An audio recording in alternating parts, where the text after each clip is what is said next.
NFL free agency brought us one of the craziest storylines in recent memory, and that was the Baltimore Ravens trading for edge rusher Maxx Crosby and then voiding the trade due to medical reasons. And now Maxx Crosby is speaking out on the trade debacle with the Ravens. We're going to talk about that, and then we're going to talk about Devon Achane not being available for those people who was interested in him in his services, and then a number of other moves that you may have missed around the NFL. Y'all know we gonna talk about it, break it all down, but you gotta hear the music first.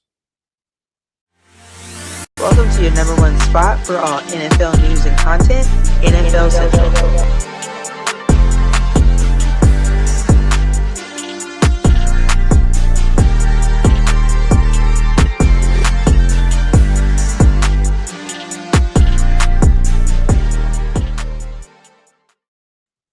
What's going on, ladies and gentlemen, and welcome back into another episode of NFL Central, your number one spot for everything NFL. I'm your host here, Bobby, and I'm holding it down for myself and Steve-O as he has to take care of some business, but we still bringing that football fire on today's episode. Regardless of who you root for, this is a place where all football fans can come and talk your smack to whoever your rivals is, or if you got hate for a said player on a said team. It's all for fun. This is for the love of the game. So tune in, hit that like button, and subscribe to the channel. Now, we know prior to the start of the legal tampering period for the NFL free agency period, that was a trade that went down over the weekend prior to that start of the legal tampering period, where we seen the Baltimore Ravens trade for Maxx Crosby. We went through a number of days, discussed it, had our thoughts on it, what it meant for the Ravens, what it meant for Maxx Crosby. And then the legal tampering period opened up. And the Baltimore Ravens did something that not many of us would have imagined. They voided the trade, got their 2 first-round picks back, and it was due to medical injuries or medical reasons that they voided that trade. And now, after some time has passed, Maxx Crosby has came out and spoken about it. Now, I will preface this by saying this is a lengthy quote, but there is a number of reasons why I want to dive into everything, because it kind of speaks to how I'm looking at the Baltimore Ravens when it happened, when they voided the stuff, how we're going to view it in the future, and what it means for the Baltimore Ravens as we move forward through the season. Now, Maxx Crosby came out on The Rush podcast, and he said a number of things. Bear with me. This is a lengthy quote of a number of things on how Maxx Crosby spoke. So Maxx Crosby said, I've gone through some stuff in my life, I can't lie, but the whole situation was probably one of the most unique, crazy, wild, up and down roller coasters I ever been a part of for about 5 days. I will say it was crazy. They flew me to DC because there wasn't many flights. We flew first class. They flew me to DC because it was the only straight through, and we had to drive 2 hours from DC all the way to Baltimore after the 5-hour flight, bro. That shit was weak. He went on to say, you could just tell the energy was off. I dapped him up, talking about personnel in the Baltimore Ravens facility.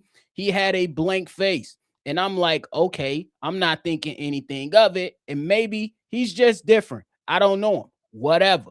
Last point and last part that I'm going to mention from the quote is this. He said, Crosby, that is, I go into the room, they sit me down on the couch, and he's like, man, I don't know how to say this, but one of our doctors has concerns with the results with your knee. Some of them are concerned about the future. We really want you, and this is what it is, but we're going to have to get more and more opinions. Into the lengthy quotes. Hope you was able to bear with me. Appreciate you for your patience. But this is just my thoughts on the whole entire situation. I don't think the Baltimore Ravens wanted to do the trade. I think that initially the Baltimore Ravens wanted to do the trade for Maxx Crosby. But then once they lost guys like Isaiah Likely, Tyler Linderbaum, and a number of other players, and they realized there is some limits on the amount of cap space that they're going to have available, since you're going to have to try to sign Lamar Jackson to a new extension. And with the loss of draft capital, it was going to be hard to place players in those places that were left with a void. So I think that they came to that determination after probably speaking to some agents of the said players that they lost, and how there were other teams and speculations that were going to be involved. And I think the Baltimore Ravens got cold feet. And I honestly think that they had those discussions prior to Maxx Crosby coming to Baltimore. For the first thing, there's no coincidence that you can convince me to tell me that you didn't have the means or the money or the intentions to fly this man privately into your facility or somewhere nearby your facility. Typically, when teams go out there and get big time free agents with a superstar status, they get the ultimate treatment. Y'all made this man drive 2 hours. Look, it's no long drive. I'm not going to sit here and act like it is. It's a quick, we're going to get down there. But for a superstar player, you make sure that when that said player, regardless of whoever it is, when they're coming to your organization, they get 5-star treatment. Strike one, 2-hour drive. You get to the facility, and then when you get to the facility, the greetings are not filled with excitement. We're happy that you're going to be here. We want you to be a part of this organization to help us potentially win a championship. It was a bit stale. Strike two. Strike three, you get them in a room and say we had concerns. Everybody and their grandmother knew that he's coming off of meniscus surgery, bro. We knew that. Us as fans knew that. Now, obviously, the doctors and whatever, the team personnel, they're going to have the more detailed information. But there's one doctor who is constantly doing these type of surgeries, who Maxx Crosby mentioned that he spoke with after he was notified that he was going to be sent away from Baltimore. That doctor said, you're going to be fine. So one doctor said he's going to be fine. The other doctor has some concerns. I get it. Difference, two different people, difference of opinion, fair enough. But the moment you send him out his way, the next moment you get your 2 first-round picks back, and not even 24 hours later, Trey Hendrickson is signed. Look, if there are coincidences, that means there is something. All of it is lining up. Now, what does it mean for the Baltimore Ravens moving into the draft? It means that they have their first-round picks back. They can go out there and add more talent to their roster with the draft picks that they retained. What does it move into the offseason? Program, training camp, mini camp. It means that they better be on their shit.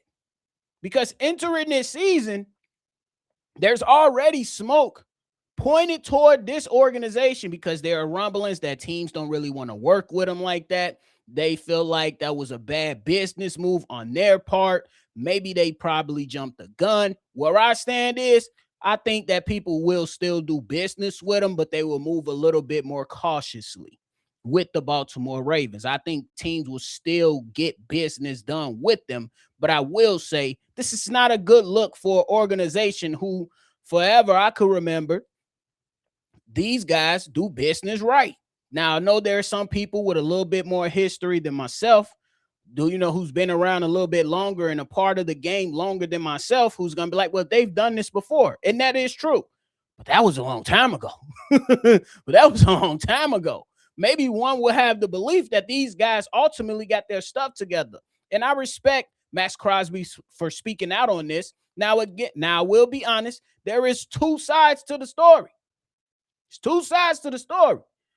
I know the Baltimore Ravens are probably never going to have representation come out and talk about this. If they do, we'll discuss that part of the discussion or of the story. But from Maxx Crosby's standpoint, his story It's kind of matching up to what the hell the treatment was looking like when they sent them away.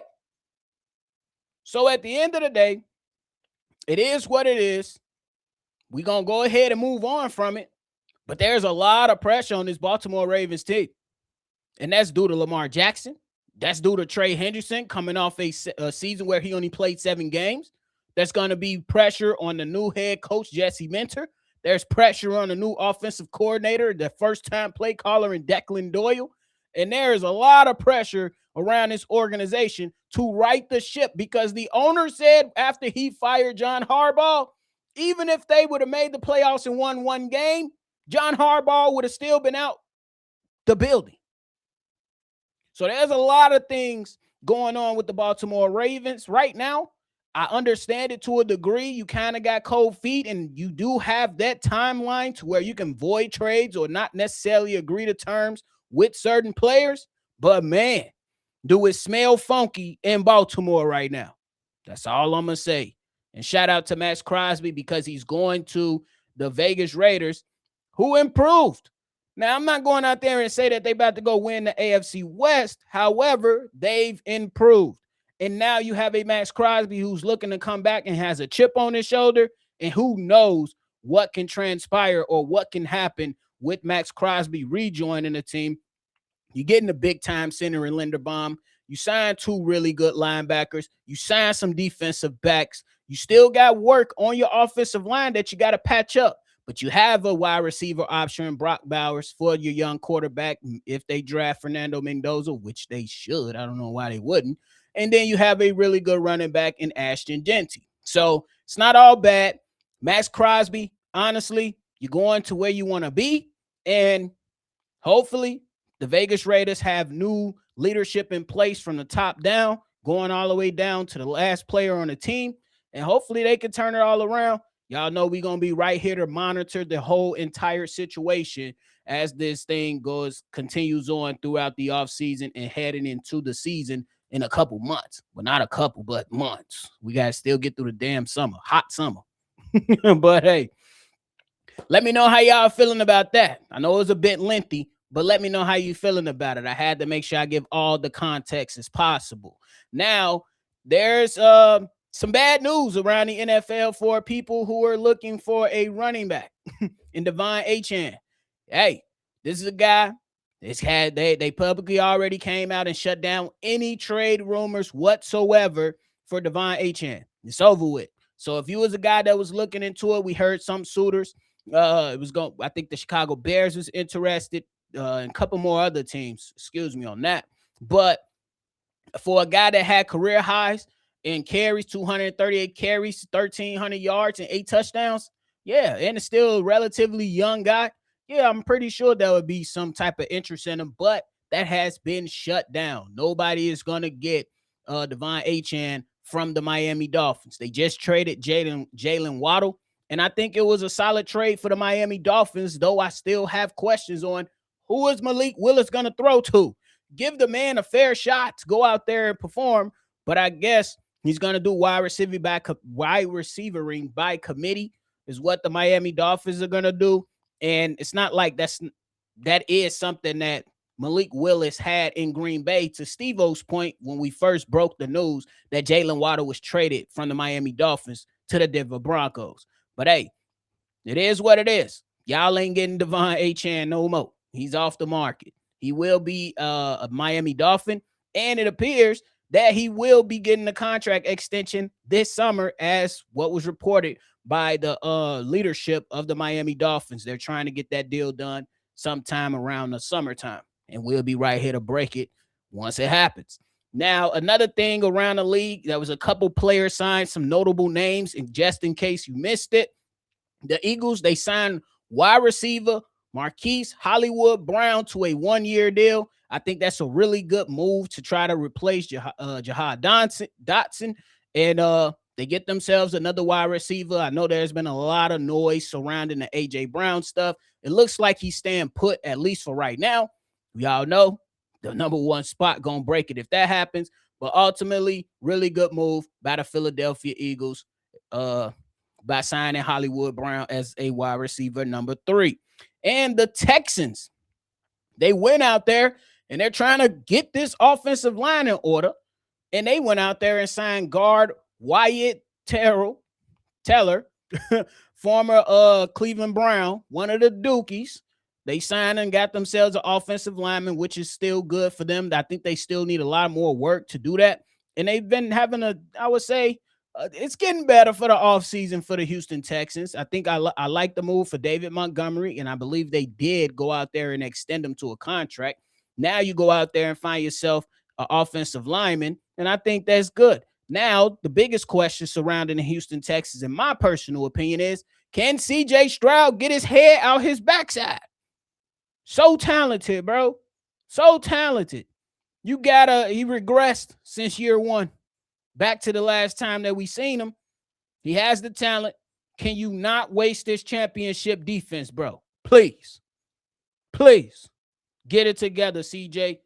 Hey, we believe in the talent, but you got to put it on wax, as I always say, man. And then lastly, before we get up out of here, just some more news, just in case you missed it.